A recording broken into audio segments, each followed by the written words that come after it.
Hal-hazırda ölkəmizdə, xüsusən paytaxt Bakı və Abşeron ərazisində 100 minlərlə çıxarışsız fərdi yaşayış evləri və torpaq sahələri mövcuddur ki, onların çıxarışların olmaması səbəbindən vətəndaşlar bu tip əmlakları bir-birinə satarkən etibarnamə yolu ilə və yaxud qarşılıqlı razılaşma əsasında alqı-satqı edirlər. Həmin əmlakların böyük hissəsinin zamanında müxtəlif qurumlar tərəfindən verilmiş sərəncam və qərarları var ki, bu tip sənədlərin alqı-satqıları mümkün olmadığı səbəbindən onlar artıq bu əmlakları bir-birlərinə etibarnamə yolu ilə satırlar. Biz baxsaq, bir zamanlar kolxoz və savxozlar tərəfindən vətəndaşlara ayrılmış torpaq sahələri üzərində tikilmiş fərdi yaşayış evləri, rayon icra hakimiyyətləri, bağlar idarəsi, ən son isə 2000-ci ildən başlayaraq 2007-ci ilə qədər bələdiyyələr tərəfindən vətəndaşlara torpaq sahələri ayrıldı, yəni sərəncam və qərarlar əsasında bu torpaqlar əldə olundu, həmin torpaqlar üzərində fərdi yaşayış evləri inşa olundu.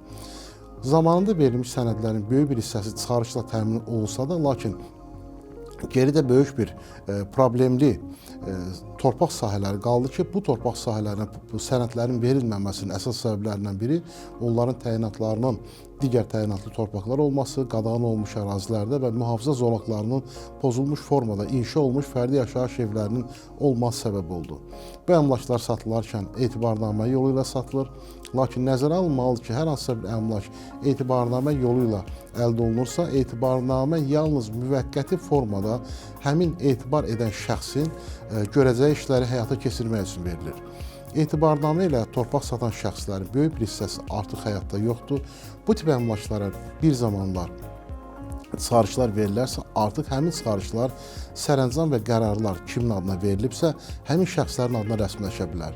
Və gələcəkdə həmin şəxslərin yenidən o əmlakları faktiki sahiblərinin adına keçirib-keçirməyəcəyi sual altındadır. Yəni, hazırki vəziyyətdə çıxarışsız əmlakların olması bir tərəfdən, digər tərəfdən isə həmin 100 minlərlə çıxarışsız əmlakları əldə edən vətəndaşların əllərində olan sənədlərin daha problemli olması onlara gələcəkdə böyük bir problemlər yaratmış olacaqdır. O baxımdan vətəndaşlar hər hansı bir daşınmaz əmlak alarkən mütləq şəkildə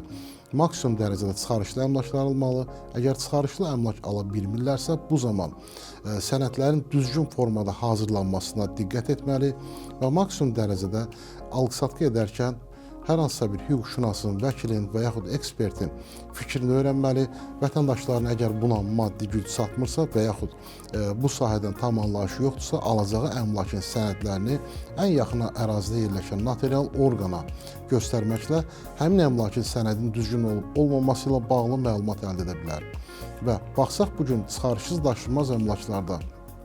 böyük hissəsində vətəndaşlar öz mənzillərinə qeydiyyata düşə bilməməkləri bir problem, başqa bir tərəfdən isə gələcəkdə həmin ərazilərdə söküntülər baş verən zaman vətəndaşların bəzi hissəsi artıq kompensasiya əldə etməmiş ola bilər. Buna əsas səbəb həmin əmlakların bir hissəsinin qadağan olunmuş ərazilərdə inşa olunmasıdır ki, qadağan olunmuş ərazilərdə inşa olunmuş fərdi yaşayış evləri tam qanunsuz hesab olunur və gələcəkdə